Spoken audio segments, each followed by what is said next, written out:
Good morning friends and आप सबका स्वागत है in the first class of SCMP 45 batch. मेरा नाम आयुष शर्मा है। I am a chartered accountant and I hope in this time of pandemic you are all keeping safe. So without wasting much time, let us directly get into the introduction of this video where I explain to you what SCMP 45 batch is all about. तो इस introduction video को मैंने 4 हिस्सों में बांटा है, या इस इंट्रोडक्शन को मैंने 4 हिस्सों में बांटा है where I will be discussing. सबसे पहली चीज़ जो मैं आप लोगों के साथ डिस्कस करूंगा that is the course structure.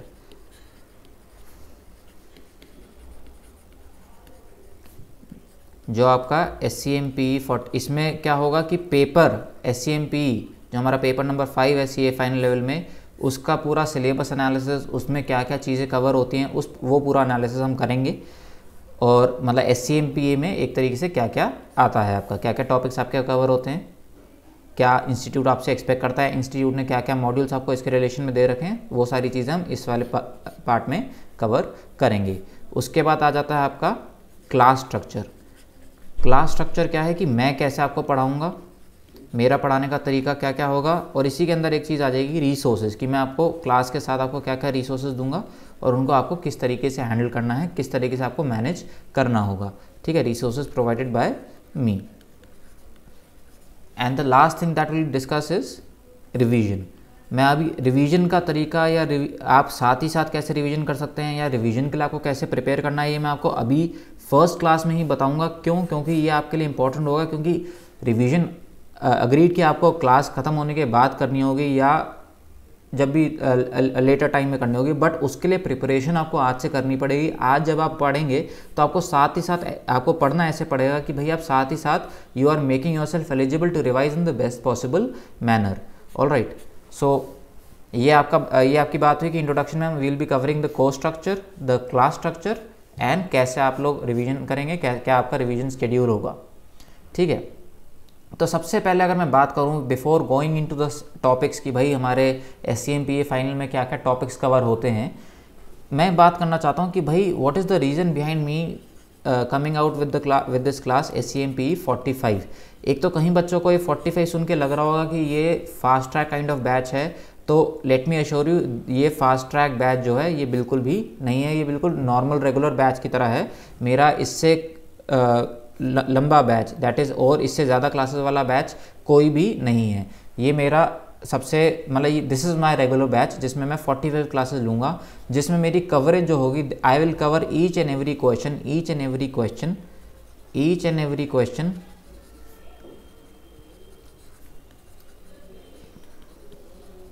provided by the institute till now.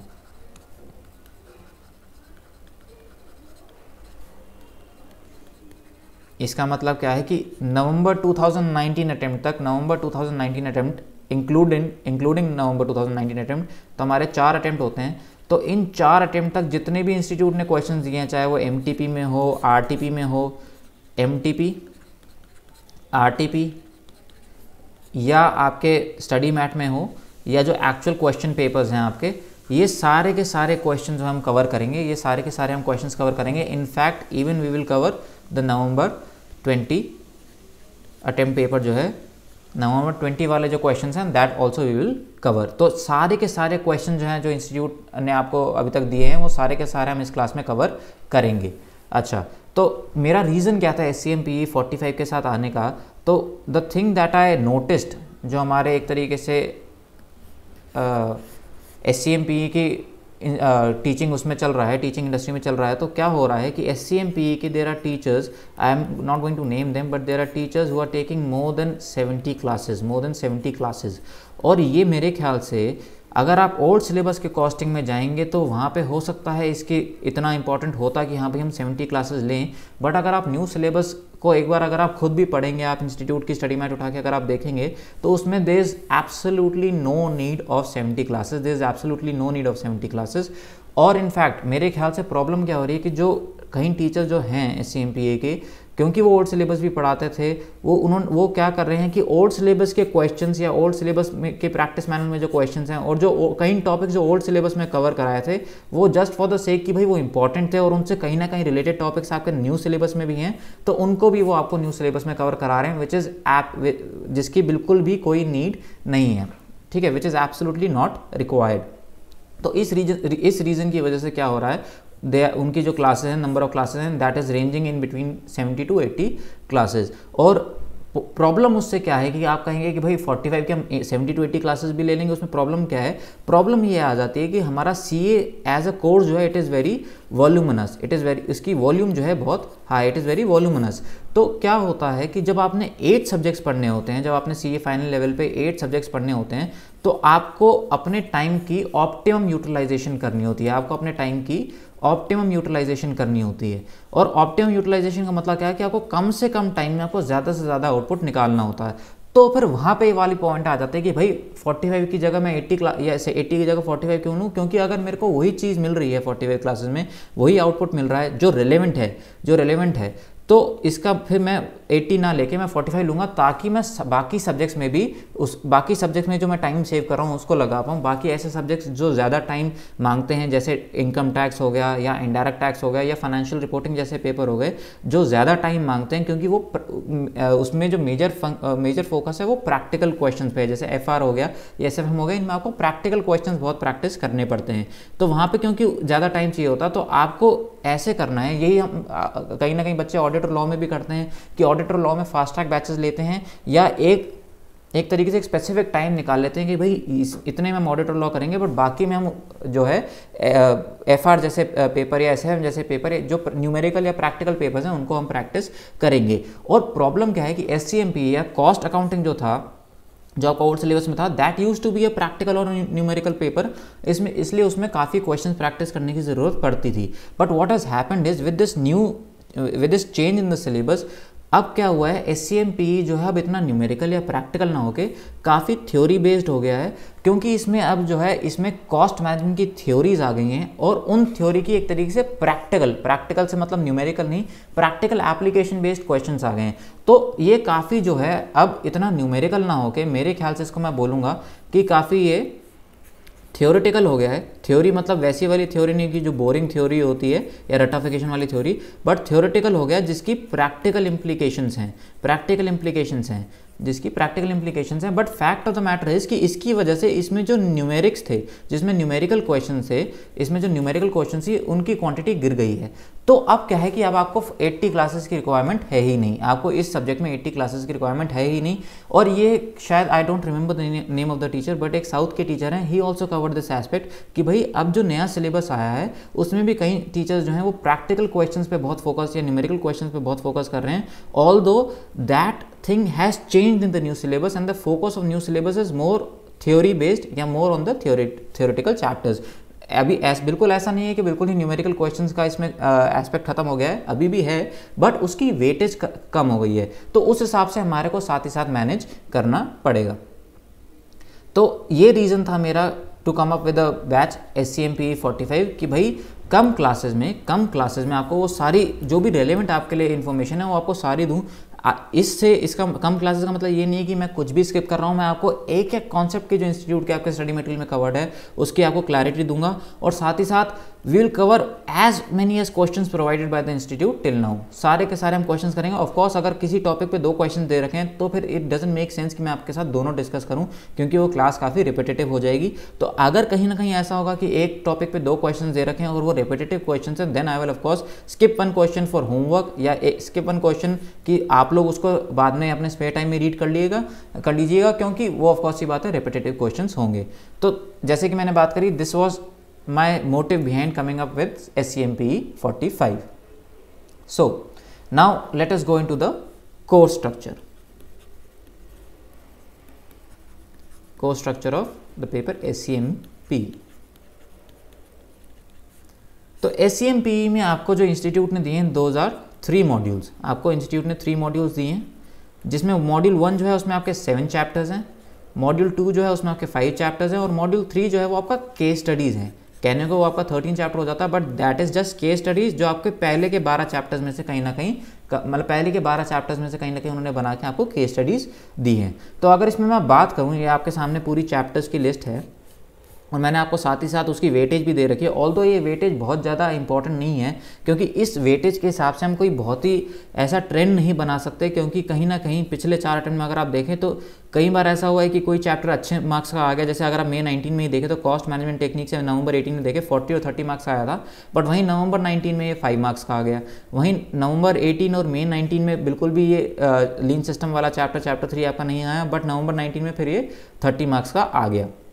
ठीक है, तो इस तरीके से हम कोई बहुत ज़्यादा इसमें हम वो नहीं बना सकते। हम ज़रूर ये बना सकते हैं कि जैसे पहले 7 चैप्टर अगर मॉड्यूल 1 में हैं और बाकी के 5 चैप्टर्स मॉड्यूल 2 में, तो इसमें आप कहीं ना कहीं एक ट्रेंड बना सकते हैं कि जैसे अगर इसमें देखें तो आप 60 मार्क्स का इस बार आया था, इसमें देखें तो 70 मार्क्स का आया था, इसमें देखें तो 90 मार्क्स का आया था। इसमें भी ट्रेंड वैसे ज़्यादा नहीं बन रहा, पर आप ये ज़रूर कह सकते हैं कि वेटेज जो है वो मॉड्यूल 1 की कहीं ना कहीं इसमें ज़्यादा लग रही है। बट यहाँ अगर आप देखेंगे तो फिर उन्होंने 50 मार्क्स की इसकी वेटेज कर दी फर्स्ट 7 चैप्टर्स की।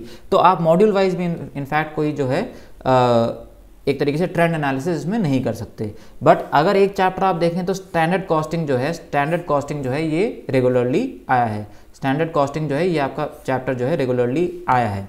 बट इसमें भी अगर मैं कहूँ तो ये जनरली क्या आता है, ये चैप्टर आपका आता है ऑप्शन में, और जो ट्रेंड अगर मैं बताऊँ तो बच्चे जो हैं ये वाला चैप्टर छोड़ के जाते हैं, क्योंकि इस चैप्टर को एक्चुअली वही वाली बात की अगर आप ऑप्टिमली देखेंगे तो ये चैप्टर जो है जितना आपसे रिक्वायरमेंट मांगता है उतना ये आउटपुट आपको नहीं देता है। तो इसके बजाय बच्चे जो हैं बाकी के चैप्टर्स पे फोकस करके चले जाते हैं, ताकि ये ऑप्शन में आए तो इसको ऑप्शन में छोड़ के आ जाएं। बट ये मैंने आपको एक जनरली एक ट्रेंड एनालिसिस बताया, इसका मतलब ये बिल्कुल भी आप नहीं निकालिएगा कि मैं ये कह रहा हूँ कि ये वाला चैप्टर मैं नहीं पढ़ाऊंगा या इस पर मैं ज़्यादा फोकस नहीं करूँगा। मैं अपनी तरफ से आपको सारे के सारे 12 chapters with complete focus, with किसी को भी ज़्यादा इंपॉर्टेंस से कम इंपॉर्टेंस दिए बिना सारे के सारे चैप्टर्स मैं आपको कराऊंगा।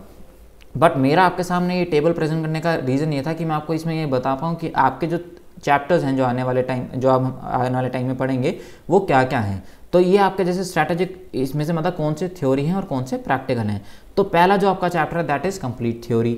सेकंड, पहले 4 चैप्टर्स इनफैक्ट या बल्कि पहले 5 चैप्टर्स जो हैं आपके काफ़ी थ्योरेटिकल, इनमें कहीं ना कहीं प्रैक्टिकल इम्प्लीकेशंस हैं, बट न्यूमेरिकल क्वेश्चंस इतने नहीं हैं। ये आपके पहले 5 चैप्टर्स जो हैं वो ज़्यादातर थ्योरी है। और फिर आता है डिसीजन मेकिंग। तो डिसीजन मेकिंग जो है ये आपका एक न्यूमेरिकल, मैं आपको प्रैक्टिकल नहीं बोल रहा, क्योंकि प्रैक्टिकल वर्ड का जो एसेंस निकल के आता है वो क्या है कि भाई ये प्रैक्टिकल वर्ल्ड में इसकी एप्लीकेबिलिटी है या नहीं है। तो जो मैं ऊपर वाले मैंने आपको 5 थ्योरी चैप्टर्स बताए हैं, जो ऊपर वाले 5 जो हैं वो मैंने आपको थ्योरी चैप्टर्स बताए हैं, इसका मतलब ये नहीं है कि इनकी प्रैक्टिकल एप्लीकेशंस नहीं है। इसमें जो कहीं थ्योरीज आप पढ़ेंगे या कहीं मैनेजमेंट थ्योरी जो आप पढ़ेंगे उनकी प्रैक्टिकल वर्ल्ड में बहुत इंप्लीकेशंस हैं, बस वो न्यूमेरिकल नहीं है, वो आपके उस एस्पेक्ट से थ्योरेटिकल हैं। तो डिसीजन मेकिंग वाला जो चैप्टर है वो न्यूमेरिकल है। Pricing decision then again it is a blend of theory and numerical, but इसमें ज़्यादातर थ्योरी है। PM and evaluation that is performance measurement and evaluation, इसमें भी कहीं ना कहीं आप काफ़ी थ्योरीज पढ़ेंगे, बट इसमें न्यूमेरिकल भी है। तो इसमें जो है दोनों 50-50 है, थ्योरी और न्यूमेरिकल दोनों 50-50 है। डिविजनल ट्रांसफर प्राइसिंग, इसमें आपका मेजर जो फोकस है that is on numerical. Operating income का स्ट्रैटेजिक एनालिसिस देन अगेन दोनों हैं theory and numerical. Budgetary control तो आपका पूरा ही थ्योरी है, और स्टैंडर्ड कॉस्टिंग जो है आपका न्यूमेरिकल है। तो अगर आप इसमें देख पाएँ तो इफेक्टिवली अगर आपको कोई न्यूमेरिकल चैप्टर्स दिखते हैं तो दो chapters are decision making, performance measurement and evaluation को, क्योंकि इसमें भी इक्वल आपके न्यूमेरिकल हैं। फिर transfer pricing, strategic analysis of operating income and then standard costing. 1 2 3 4 5 chapters हैं आपके, जिसमें आपकी कहीं ना कहीं मैं कहूँगा कि थोड़ी इफेक्टिव न्यूमेरिकल कवर्ड हैं आपके, मतलब एक तरीके से एक कंसिडरेबल प्रोपोर्शन में आपके न्यूमेरिकल क्वेश्चंस कवर्ड हैं। तो अगर आपके मान लीजिए 12 में से 5 चैप्टर्स आपके न्यूमेरिकल हैं, तो और टीचर जो है मेजरली न्यूमेरिकल क्वेश्चन पे फोकस कर करके वो ही इतने ज़्यादा क्वेश्चंस करा देते हैं। कहीं ओल्ड सिलेबस के पीएम से उठा लिया, ओल्ड सिलेबस के एसएम से उठा लिया, भाई वो अब न्यू सिलेबस के लिए इतने रिलेवेंट है ही नहीं, क्योंकि न्यूमेरिकल चैप्टर्स की या न्यूमेरिकल क्वेश्चंस की इतनी वेटेज रही नहीं है। तो जितना आपको न्यू सिलेबस में इंस्टीट्यूट ने आपको दे रखा है, पहली बात तो इंस्टीट्यूट पूछ ही उन टॉपिक्स में से रहा है या उन क्वेश्चंस में से रहा है जो आपको न्यू सिलेबस के इंस्टीट्यूट ने प्रेजेंट करे हुए हैं, जो आपको न्यू सिलेबस में इंस्टीट्यूट ने प्रेजेंट करे हुए हैं। तो आप ज़बरदस्ती अपना काम बढ़ाने के लिए अगर आप कहें कि भाई मैं ओल्ड सिलेबस का पीएम या ओल्ड सिलेबस के क्वेश्चन भी कर लूँ तो वो अलग बात है, बट उसकी एब्सोल्युटली कोई भी रिक्वायरमेंट नहीं है।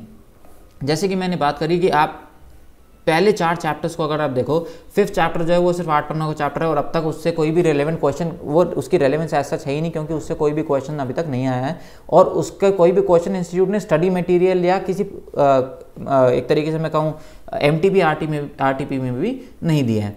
बट अगर आप एक ट्रेंड एनालिसिस अगर आप देखें तो पहले 4 चैप्टर्स जो थियोरेटिकल चैप्टर्स हैं उनसे हमेशा 40 to 50 मार्क्स की कवरेज तो हो ही है। अगर 40 भी ना बोले तो 35 to 50 मार्क्स की एक रेंज बनती है जिससे ये पहले 4 चैप्टर्स की कवरेज हुई है। और उसके अलावा अगर मैं थ्योरी देखूं तो प्राइसिंग डिसीजन इस बार 50 का आ गया था, वैसे जनरली उसको इतनी वेटेज नहीं मिल रही है। बजटरी कंट्रोल आपका 10 नंबर का आ जाता है, वहीं आपका स्टैंडर्ड बजटरी कंट्रोल आपका 10 नंबर का आ जाता है। परफॉर्मेंस एवैल्यूएशन आपका बहुत important, performance measurement and evaluation आपका बहुत इंपॉर्टेंट चैप्टर है और इसमें कहीं ना कहीं थ्योरी भी कवर्ड होती है। और ये आप अगर देखेंगे ना, इसको अगर मैं पूरा मिटा दूं,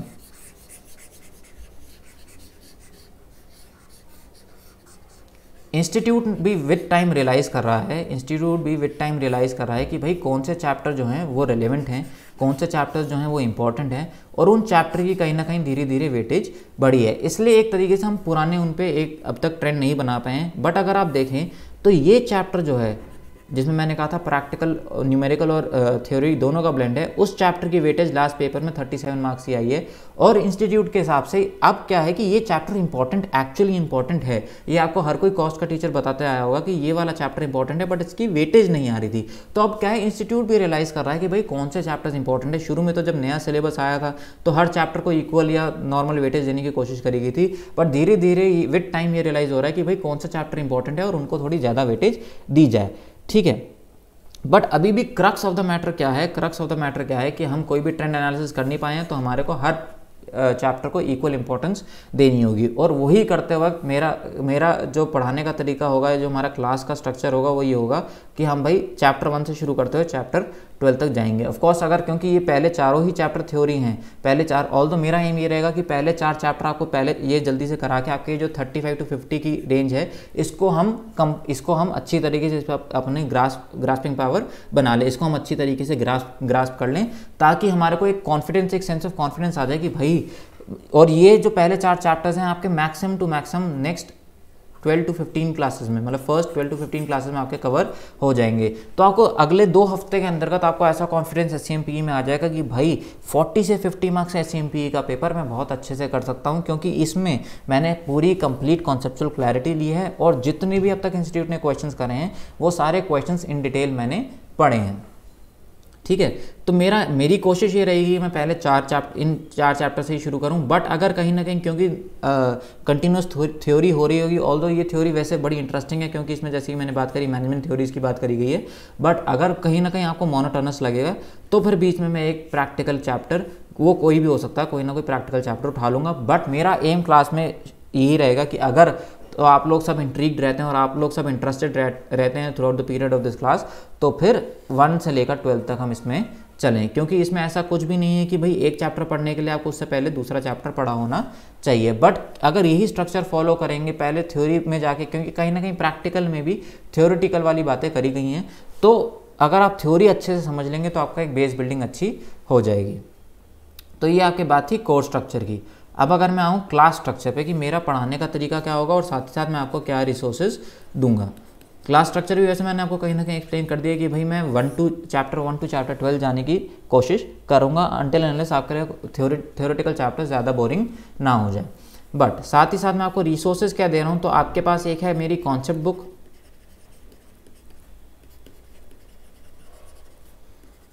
जो आपके इन टोटल 190 पेजेस की है, आपके इन टोटल 190 पेजेस के। और आप ये 190 पेजेस देखिए, ये मत सोचिए कि मैंने इसमें कुछ भी काटा है। बिल्कुल आपके जितनी इंस्टीट्यूट के मटेरियल में जितनी कवरेज है पूरी की पूरी कवरेज लिए, कोई भी टॉपिक मैंने इसमें आपका स्किप नहीं करा है, कोई भी टॉपिक इसमें मैंने आपका स्किप नहीं करा है। तो एक कॉन्सेप्ट बुक है आपके पास मेरी 190 पेजेस की, और एक है आपके पास क्वेश्चन बुक जिसमें मोर देन 200 क्वेश्चंस हैं, जो आपके लिए मोर देन सफिशिएंट हैं, जिसमें आपके 550 पेजेस हैं, ठीक है। तो ये दोनों बुक्स जो हैं या ये रिसोर्सेज जो हैं ये मैं आपको प्रोवाइड करूँगा। अच्छा, इसके अलावा अब मेरा क्लास का स्ट्रक्चर क्या होगा, तो मैं आपको कॉन्सेप्ट बुक से पढ़ाऊँगा, फिर कॉन्सेप्ट वाइज आपको क्वेश्चंस भी कराऊंगा। मतलब ऐसा नहीं है कि मैं पहले एक चैप्टर पूरा कंप्लीट करूं फिर उसके क्वेश्चंस पे जाऊं, जो रेलेवेंट कॉन्सेप्ट होगा उस कॉन्सेप्ट से रिलेटेड जो भी क्वेश्चंस होंगे फिर मैं आपको वो क्वेश्चंस कराऊंगा। अच्छा, पर इसमें अब बात क्या आती है कि एक आपकी ये दोनों चीज़ें होंगी, इसके अलावा आपको एक अपने पास रखनी है कॉपी। आपको अच्छा, आपको अपने पास क्या, अपने पास से क्या क्या लाना है, एक आपको लानी है कॉपी, एक आपको ऑफकोर्स ये बात है पेन और pencil depending upon your requirement, और एक आपके पास ज़रूर होना चाहिए हाइलाइटर। एक आपके पास हाइलाइटर ज़रूर होना चाहिए। क्यों? क्योंकि मैं ये चाहता हूँ कि आपको जो मैं कॉन्सेप्ट बुक दे रहा हूँ, ये आपके फाइनल रिवीजन के लिए भी पूरी कारगर हो, पूरी आपकी जो रिवीजन की रिक्वायरमेंट है उसको पूरी तरीके से फुलफिल ये करे। और ऐसा इसी पॉइंट ऑफ व्यू, इसी को मद्देनजर रखते हुए मैंने ये 190 पेजेस की बनाई है कि ये आपके लिए एक रिविजनरी नोट्स का भी काम करे। ये आपके लिए एक रिविजनरी नोट्स का भी काम करे। तो मेरा पढ़ाने का तरीका क्या होगा कि भाई कुछ अगर आपकी बुक में इंपॉर्टेंट है तो वो आई विल हाईलाइट, और साथ ही साथ जो इंपॉर्टेंट पॉइंट्स हैं वो मैं आपको आपकी बुक में ही लिखवाऊंगा। आपकी बुक में ही लिखवाऊंगा। आपको कोई भी अलग से नोटबुक मेंटेन करने की ज़रूरत नहीं है फॉर क्लास नोट्स आपको कोई भी नोटबुक मेंटेन करने की ज़रूरत नहीं है। और इसका बेनिफिट क्या होता है या इसका डीमेरिट क्या होता है, कि पहले डीमेरिट बताऊं तो कि भाई जब मैं रिवाइज करने जाता हूँ ना तो मेरे पास दो किताबें हो जाती हैं। एक मेरे पास कॉन्सेप्ट बुक हो जाती है और एक मेरे पास अपनी नोटबुक हो जाती है जिसमें मेरे अपने नोट्स हैं। तो मेरे को दोनों से पढ़ना पड़ता है और वो ज़बरदस्ती कन्फ्यूजन क्रिएट करता है, ज़बरदस्ती एक तरीके से आपका टास्क जो है और टीडीएस करता है। इसके बजाय बल्कि मेरा क्या वो है कि आपके पास एक बुक है, वो आप उसी में आपके नोट्स लिखे हैं, उसी में आपकी बुक भी है आपकी, तो आप सब कुछ आप एक ही बुक से पढ़ रहे हो, तो वो आपका रिवीजन जो है काफ़ी ऑप्टिमाइज़ करता है। और इसलिए मैं आपको कह रहा हूँ कि आप अपने साथ हाइलाइटर लेके आएंगे। क्यों? क्योंकि जो भी मैं आपको बुक में हाईलाइट कराऊंगा आपके रिवीजन के टाइम पे आपको क्या करना होगा कि सिर्फ वो हाईलाइटेड पोर्शन और साथ ही साथ जो मैंने आपकी बुक में लिखवाया है आपको उतना ही पढ़ना होगा। तो वो आपकी एक तरीके से कंप्लीट रिवीजन, कॉन्सेप्ट बुक भी कॉन्सेप्चुअल क्लैरिटी के लिए भी, और साथ ही साथ आपकी कंप्लीट रिवीजन बुक भी आपकी ये बन जाएगी। और इसी के साथ साथ फिर जब ये हो जाएगा, जब जैसे कि मैंने बात करी हर कॉन्सेप्ट वाइज मैं आपको फिर क्वेश्चंस कराऊंगा, तो अब यहाँ पे बच्चे मेरे से पूछेंगे कि फिर हमारे को कॉपी की ज़रूरत क्यों है। कॉपी की ज़रूरत इसलिए है कि जो क्वेश्चंस हम करेंगे कहीं ना कहीं इसमें न्यूमेरिकल क्वेश्चंस भी आएंगे, तो न्यूमेरिकल क्वेश्चन तो आपको बाय हैंड प्रैक्टिस करने ही पड़ेंगे ना, तो ये आपके क्वेश्चंस प्रैक्टिस के लिए कॉपी है, ठीक है। ये आपके क्वेश्चंस प्रैक्टिस के लिए कॉपी है। यहाँ इसमें न्यूमेरिकल क्वेश्चंस और अगर थ्योरी क्वेश्चंस भी होंगे तो थ्योरी क्वेश्चंस को कहीं ना कहीं मैं आपको चार्ट इजी टू रिमेंबर करने के लिए आपको चार्ट फॉर्म में भी लिखवाऊंगा। तो ये एक तरीके से आपके क्वेश्चन की सोल्यूशन वो हो जाएगी, सोल्यूशन गाइड या सोल्यूशन बुक आप एक तरीके से कह सकते हैं हो जाएगी। ऑल्दो मैंने आपके क्वेश्चन बुक में भी सोल्यूशंस आपको दे रखे हैं, बट कहीं ना कहीं अगर इंस्टीट्यूट के सजेस्टेड सोल्यूशंस आपके 2-2, 3-3 पेज में जाएंगे तो उनको ईजी तरीके पे याद करने के लिए उनका एक चार्ट बनाना या उनको शॉर्ट नोट्स में लिखना, ये हम इस कॉपी में करेंगे। तो इससे हमारा क्या पर्पस फुलफिल हो रहा है कि एक आपकी अलग कॉन्सेप्ट बुक हो जाएगी कि अगर आपको सिर्फ कॉन्सेप्ट्स रिवाइज करने हैं तो आप उस कॉन्सेप्ट बुक को रेफर करें, और एक आपकी प्रैक्टिस बुक हो जाएगी जिसमें हम ज़्यादा से ज़्यादा क्वेश्चन प्रैक्टिस कर पाएंगे। अभी क्योंकि अगले मान लीजिए अगर आपका अटेम्प्ट आज से 6 महीने बाद या 8 महीने बाद है तो अगले 3-4 महीने के लिए तो आप लोग क्वेश्चंस भी प्रैक्टिस करेंगे, बट एंड में क्या होता है आपको सिर्फ क्वेश्चंस देखने होते हैं, इंपॉर्टेंट क्वेश्चंस देखने होते हैं, और आपको each and every concept revise करना होता है, उसमें आपको साथ में अपने क्वेश्चंस नहीं चाहिए होते। इसलिए मैंने ये कॉन्सेप्ट बुक बनाई है कि लास्ट में आप सिर्फ मान लीजिए एक दिन पहले जो है आप ये 190 पेजेस बस अच्छे से पढ़ जाएं तो आपका पेपर आपकी रिवीजन जो है काफ़ी अच्छी हो जाएगी। तो ये आपके लास्ट 1 डे रिवीजन जो है उसके टाइम पे आपको बहुत हेल्प करेगा, ठीक है। तो मेरे ख्याल से मैंने आपको पूरा कोर्स स्ट्रक्चर जो आपके 12 चैप्टर्स हैं, साथ ही साथ आपका हमारा क्लास स्ट्रक्चर क्या होने वाला है वो समझा दिया है। तो अब हम शुरू करते हैं अपनी मेन क्लास। अब हम चलते हैं अपनी मेन क्लास पे। आप लोग पहले 1 मिनट का मैं आपको ब्रेक दे रहा हूँ, आप लोग थोड़ा पानी पी लीजिए, उसके बाद हम शुरू करते हैं अपना मेन क्लास अपने चैप्टर नंबर 1 से, that is introduction to strategic cost management.